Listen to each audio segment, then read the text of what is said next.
Hello friends, வணக்கம். Welcome to TNPSC aims forum group. இன்றைக்கி நம்ம என்ன பார்க்க போகிறோம் அப்படின்னு பார்த்தீங்கன்னா, டிஎன்பிசியில் இந்தியன் கான்ஸ்டிடியூஷன் ரிலேட்டடாக இதுக்கு முன்னாடி வருஷம் கேட்கப்பட்ட கொஸ்டின்ஸை பற்றியும் அதோடைய ஆன்சர் பற்றியும் பார்க்க போகிறோம். இது பார்த்திங்கன்னா ஆர்காலஜிக்கல் டிபார்ட்மெண்ட்க்கும் குரூப் 1க்கும் இந்தியன் கான்ஸ்டிடியூஷன் ரிலேட்டடாக கேட்கப்பட்ட கேள்விகள்.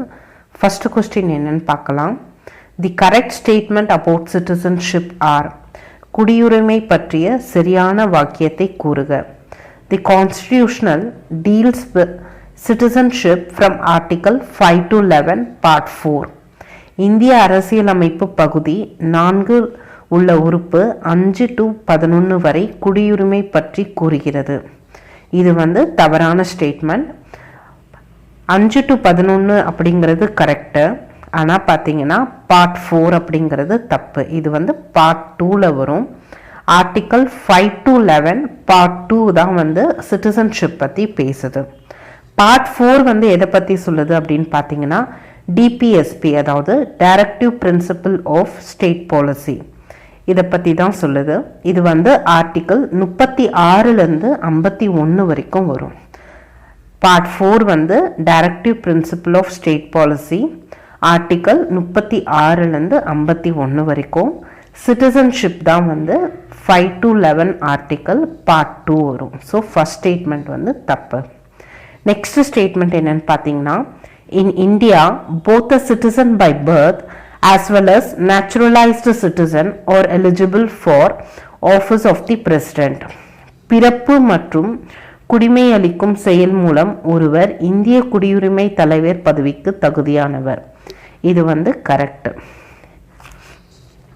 Next renunciation, termination and deprivation are the 3 ways of losing citizenship. உரிமை துரத்தல், முடிவுக்கு கொண்டு வருதல் மற்றும் இழக்க செய்தல் மூலம் ஒருவர் குடியுரிமையை இழக்கலாம். இது கரெக்டான ஸ்டேட்மெண்ட்டு. அதாவது சிட்டிசன்ஷிப் ஆக்ட் 1955 பிரகாரம் பார்த்தீங்கன்னா 3 வழிக்கு சிட்டிசன்ஷிப் இழக்கிறதுக்கான வழிமுறைகளை சொல்லுது. சிட்டிசன்ஷிப் ஆக்ட் 1955, இந்த 3மே கரெக்டான பதில். அடுத்த statement citizens are aliens enjoy all civil and political rights. குடிமகன் மற்றும் அயலர் இருவருமே எல்லா வகையான குடிமை மற்றும் அரசியல் உரிமைகளை பெறுகிறார்கள். இது தவறான ஸ்டேட்மெண்ட். சிட்டிசன்ஷிப் பை பர்த், அதாவது பிறப்பு மூலயமா ஒருவர் இந்தியராக இருந்தால் மட்டும்தான் அவர்களுக்கு பார்த்தீங்கன்னா எல்லா விதமான உரிமைகளும் கிடைக்கும். ஸோ இதுக்கு ஆன்சர் ஆன்சர் 2 and 3 கரெக்டு. என்னன்னு பார்த்தீங்கன்னா, in India both a citizen by birth as well as a naturalized citizen are eligible for the President of India. Renunciation, termination and deprivation are the 3 ways of losing citizenship. Question என்னன்னு பார்த்தீங்கன்னா, the word secular added to the preamble of Indian Constitution is according to which of the following amendments? இந்திய அரசியல் அமைப்பின் முகப்புரையில் மதசார்பின்மை கொள்கை பின்வருவனவற்றுள் எந்த சட்ட திருத்தத்தின்படி கூட்டப்பட்டது? 42வது சட்ட திருத்தத்தின்படி add பண்ணியிருப்பாங்க. இந்த 42வது சட்ட திருத்தத்தின்படி பார்த்தீங்கன்னா 3 வேர்டு ஆட் பண்ணியிருப்பாங்க. என்னென்னு பார்த்தீங்கன்னா, சோஷியலிஸ்ட், செக்யூலர், இன்டெகிரிட்டி, இந்த 3 வேர்டு ஆட் பண்ணியிருப்பாங்க. 42வது அமெண்ட்மெண்ட் எந்த வருஷம்னு பார்த்தீங்கன்னா 1976. இது 42வது அமெண்ட்மெண்ட்டை இன்னொன்று என்னன்னு சொல்லுவாங்கன்னு பார்த்தீங்கன்னா மினி கான்ஸ்டிடியூஷன்னு சொல்லுவாங்க. இந்த வேர்டுடைய வரிசைகளை அடிக்கடிக்கு கேட்பாங்க. என்னன்னு பார்த்தீங்கன்னா sovereign, socialist, secular, democratic and republic. Sovereign, socialist, secular, democratic and republic. இந்த 42வது அமெண்ட்மெண்ட் ஒரே ஒரு தடவை தான் திருத்தம் பண்ணியிருக்காங்க, 1976. நெக்ஸ்ட் பார்த்தீங்கன்னா 44வது அமெண்ட்மெண்ட். 44வது அமெண்ட்மெண்ட் என்னன்னு பார்த்தீங்கன்னா ரைட் டு ப்ராப்பர்ட்டி. ஆர்டிக்கல் 31ல் ரைட் டு ப்ராப்பர்ட்டி இருந்தது. அதை ஃபண்டமெண்டல் ரைட்ஸ்லேருந்து டெலீட் பண்ணிவிட்டு 300A ஆர்டிக்கலில் 300A ஆர்டிக்கலில் லீகல் ரைட்ஸாக கொண்டு வந்தாங்க. என்ன பார்ட்டுன்னு பார்த்தீங்கன்னா 12வது பார்ட்டில். ஓகேங்களா, என்ன அமெண்ட்மெண்ட்னா 44வது அமெண்ட்மெண்ட்டில். எந்த வருஷம்னா 1978. 44வது அமெண்ட்மெண்ட் 1978 வந்துச்சு. ரைட் டு ப்ராப்பர்ட்டி வந்து ஆர்டிக்கல் 31 இருந்தது ஃபண்டமெண்டல் ரைட்ஸில். அதை டெலீட் பண்ணிவிட்டு ஆர்டிக்கல் 300A பார்ட் 12 லீகல் ரைட்ஸாக கொண்டு வந்தாங்க. According to Right to Education Act, children of which age group will be provided free and compulsory education? கல்வி உரிமை சட்டத்தின்படி குழந்தைகளின் எந்த வயது உட்பட்டவருக்கு கட்டாய மற்றும் இலவச கல்வி வழங்கப்படும்? இதுக்கு ஆன்சர் பார்த்தீங்கன்னா ஆப்ஷன் பி, 6 முதல் 14 வயது வரை உள்ள குழந்தைங்களுக்கு. இது பார்த்தீங்கன்னா 21Aல ரைட் டு எலிமெண்ட்ரி எஜுகேஷன் இதில் வரும்.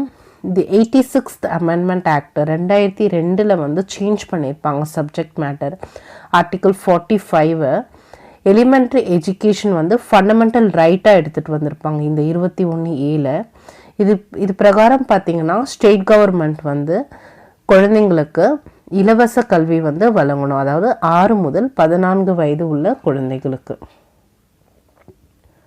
அடுத்து பார்த்தீங்கன்னா the president administers the union territories and he or she exercise their power through which of the following ministry? Union பிரதேசங்களை குடியரசுத் தலைவர் கீழ்வரும் எந்த அமைச்சகத்தின் மூலம் நிர்வகிக்கிறார்?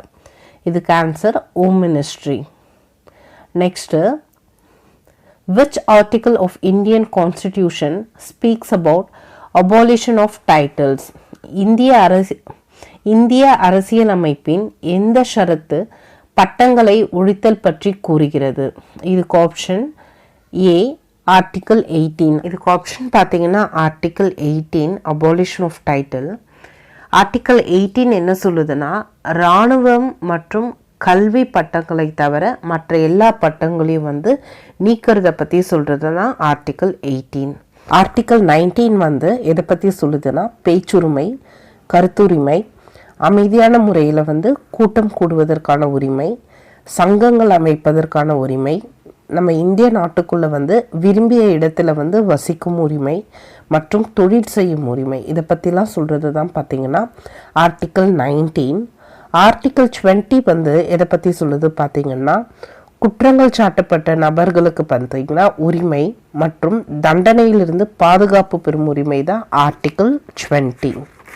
ஆர்டிக்கல் 21 வந்து protection of life and personal liberty, அதாவது வாழ்க்கை மற்றும் தனிப்பட்ட சுதந்திரத்தின் பாதுகாப்பு தான். இந்த கொஸ்டினுக்கான answer which article of Indian constitution speaks about abolition of title வந்து ஆர்டிக்கல் 18. அடுத்த கொஸ்டின் பார்க்கலாம். National emergency is declared under which article? National emergency is declared under which article? இது பார்த்தீங்கன்னா நேஷனல் எமர்ஜென்சி வந்து ஆர்டிக்கல் வந்து 352. இது வந்து யார் அனௌன்ஸ் பண்ணுவாங்க அப்படின்னு பார்த்தீங்கன்னா பிரசிடெண்ட் வந்து அனௌன்ஸ் பண்ணுவாங்க, அதாவது பிரசிடெண்ட் ரூல் வரும். நெக்ஸ்ட்டு பார்த்தீங்கன்னா 356 அப்படிங்கிறது ஸ்டேட் எமர்ஜென்சி, அதாவது மாநிலத்தில் வந்து எமர்ஜென்சி ரூல் வந்து எடுத்துகிட்டு வர்றது. இது வந்து யார் வந்து பரிந்துரை பண்ணுவாங்க அப்படின்னு பார்த்தீங்கன்னா கவர்னரு. யார் வந்து இம்போஸ் பண்ணுவாங்க அப்படின்னு பார்த்தீங்கன்னா டிக்ளேர் பண்ணுவாங்க அப்படின்னு பார்த்தீங்கன்னா பிரசிடெண்ட் வந்து டிக்ளேர் பண்ணுவாங்க ஸ்டேட் எமர்ஜென்சி. நம்ம இந்தியாவில் ஃபஸ்ட்டு ஸ்டேட் எமர்ஜென்சி வந்த டைம் பார்த்திங்கன்னா பஞ்சாபில் வந்துச்சு, 1951 வந்துச்சு. அதிக டைம் வந்து ஸ்டேட் எமர்ஜென்சி வந்து அனௌன்ஸ் பண்ண ஸ்டேட் எதுன்னு பார்த்தீங்கன்னா பஞ்சாப்பும் கேரளாவும் தான். இது வரைக்கும் பஞ்சாப்லேயும் கேரளாலையும் பார்த்தீங்கன்னா ரெண்டுத்துலேயுமே போத் 9 டைம்ஸ் வந்து இம்போஸ் பண்ணியிருக்காங்க. ஓகேங்களா, கேரளா அண்ட் பஞ்சாபில் தான் அதிக டைம் வந்து பிரசிடென்ட் ரூல் வந்து இம்போஸ் ஆகிருக்கு. எவ்வளோ டைம்னு பார்த்தீங்கன்னா 9 டைம்ஸ் வந்து இம்போஸ் ஆகிருக்கு போத் தி ஸ்டேட்ஸ். ஓகேங்களா, நெக்ஸ்ட் பார்த்தீங்கன்னா ஆர்டிக்கல் 360. ஆர்டிக்கல் 360 வந்து எதை பற்றி சொல்லுது அப்படின்னு பார்த்தீங்கன்னா ஃபினான்ஷியல் எமர்ஜென்சி. ஓகேங்களா, நிதி நெருக்கடி. இந்த எமர்ஜென்சி வந்து இது வரைக்கும் நம்ம இந்தியாவில் வந்து டிக்ளேர் பண்ணது கிடையாது. சரிங்களா, நெக்ஸ்ட் கொஸ்டின் என்னன்னு பார்த்தீங்கன்னா The PM shall be appointed by the President and other ministers shall be appointed by the President on the advice of PM is according to which of the following article? பிரதம மந்திரி குடியரசுத் தலைவரால் நியமிக்கப்படுகிறார் மற்றும் இதர அமைச்சர்கள் பிரதம மந்திரியின் ஆலோசனைப்படி குடியரசுத் தலைவரால் நியமிக்கப்படுகிறார். இது கீழ்காணும் எந்த விதியின் அடிப்படையாகும்? இதுக்கு ஆன்சர் ஆர்டிகல் 75(1). ஆர்டிகல் 75(1) பிரகாரம் தான் குடியரசுத் தலைவர் பிரதம மந்திரியை எந்த கட்சி வின் பண்ணதோ அவங்கள கூப்பிட்டு பிரசிடெண்ட் பிரைம் மினிஸ்டருக்கு பதவி பிரமாணம் செஞ்சு வைப்பார். பிரதம மந்திரியோட ஆலோசனைப்படி தான் மற்ற மினிஸ்டர்ஸ்க்கெல்லாம் பிரசிடெண்ட் பதவி பிரமாணம் செய்வார். இதுதான் 75(1). 75(2) என்ன சொல்லுது அப்படின்னு பார்த்தீங்கன்னா, the minister shall hold office during the pleasure of the president. அதாவது மினிஸ்டர்ஸ்லாம் பார்த்தீங்கன்னா அவங்க பதவியில் இருக்கலாம். இது வரைக்கும் அப்படின்னு பார்த்தீங்கன்னா குடியரசுத் தலைவருக்கு அவர்களுடைய வேலையில் திருப்தி அளிக்கும் வகையில் தான் அவங்க பதவியில் இருக்க முடியும். அதாவது the minister shall hold office during the pleasure of the president. Next பார்த்தீங்கன்னா ஆர்டிகல் 74(1) என்ன சொல்லுது அப்படின்னு பார்த்தீங்கன்னா, பிரதம மந்திரியோடு கூடிய அமைச்சரவை குடியரசுத் தலைவருக்கு தேவைக்கேற்ப அவர்களுக்கு ஆலோசனை வழங்கவோ இல்லை உதவி செய்யவோ இயலும் அப்படின்னு சொல்லுது. ஆர்டிகல் 74(2) என்ன சொல்லுதுன்னு பார்த்தீங்கன்னா, ஆலோசனை, அதாவது பிரதம மந்திரியும் அவங்களுடைய அமைச்சரவையும் கொடுக்குற ஆலோசனையை பிரசிடெண்ட் மறுபரிசீலனை செய்யுமாறு அந்த அமைச்சரவை குழுவுக்கு குடியரசுத் தலைவர் பரிந்துரை செய்யலாம். மறுபரிசீலனைக்கு பிறகு வழங்கப்படும் ஆலோசனைகள் படி குடியரசுத் தலைவர் செயல்படலாம் சொல்லுது. இந்த மாதிரி வழங்கப்படும் ஆலோசனைகள் எல்லாம் பற்றி எந்த நீதிமன்றமும் விசாரிக்க இயலாது அப்படின்னு சொல்றது தான் ஆர்டிகல் 74(2). இப்போ இந்த கொஸ்டினுக்கான ஆன்சர் பார்த்தீங்கன்னா ஆர்டிகல் 75(1). பிரதம மந்திரி குடியரசுத் தலைவரால் நியமிக்கப்படுகிறார் மற்றும் இதர அமைச்சர்கள் பிரதம மந்திரியின் ஆலோசனைப்படி குடியரசுத் தலைவரால் நியமிக்கப்படுகிறார்கள். இது கீழ்காணும் எந்த விதியின் அடிப்படையாகும்? Answer article 75(1).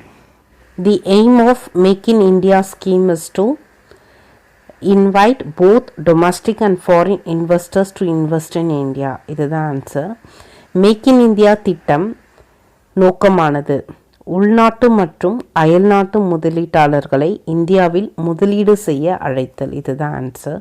நெக்ஸ்ட் கொஸ்டின் பார்த்தீங்கன்னா, அரசியல் கட்சிகள் குறித்து கீழ்காணப்படும் வாக்கியங்களில் எவை சரியானவை? இந்திய அரசியல் கட்சி ஒரு கூட்டாட்சி கூட்டமைப்புக்குள் செயல்படுகின்றன, மேலும் நாட்டின் தேர்தல் சட்டங்கள் மற்றும் விதிகளுக்கு கட்டுப்படுகின்றன. First option correct. கூட்டாட்சி அமைப்பு தான் இந்தியாவோட அரசியல் கட்சி இருக்கு. சிறப்பான ஜனநாயக நாடுகளுக்கு வலுவான நிறுவனமாக்கப்பட்ட கட்சிகள் மிக முக்கியமானவை. ஆப்ஷன் பியும் கரெக்டு. இதுக்கு ஆப்ஷன் ஏ, ஆப்ஷன் பி ரெண்டுமே கரெக்டு. இதில் கொடுக்கப்பட்டிருக்கிற ஆப்ஷனில் ஆப்ஷன் சி சரியான பதில். நெக்ஸ்ட் பார்த்தீங்கன்னா, which ideology threatens Indian unity? எந்த கருத்தின் இந்திய ஒற்றுமையை அச்சுறுத்துகிறது? கம்யூனலிசம், அதாவது வகுப்புவாதம். இதுதான் இந்தியாவோட ஒற்றுமையை அச்சுறுத்தும். ஸோ ஆப்ஷன் ஏ கரெக்டான பதில். தேங்க்யூ ஃபார் வாட்சிங் திஸ் வீடியோ. உங்களுக்கு இந்த வீடியோ பிடிச்சிருந்தா லைக் பண்ணுங்கள், சப்ஸ்கிரைப் பண்ணுங்கள், உங்கள் ஃப்ரெண்ட்ஸ்க்கும் ஷேர் பண்ணுங்கள். தேங்க்யூ.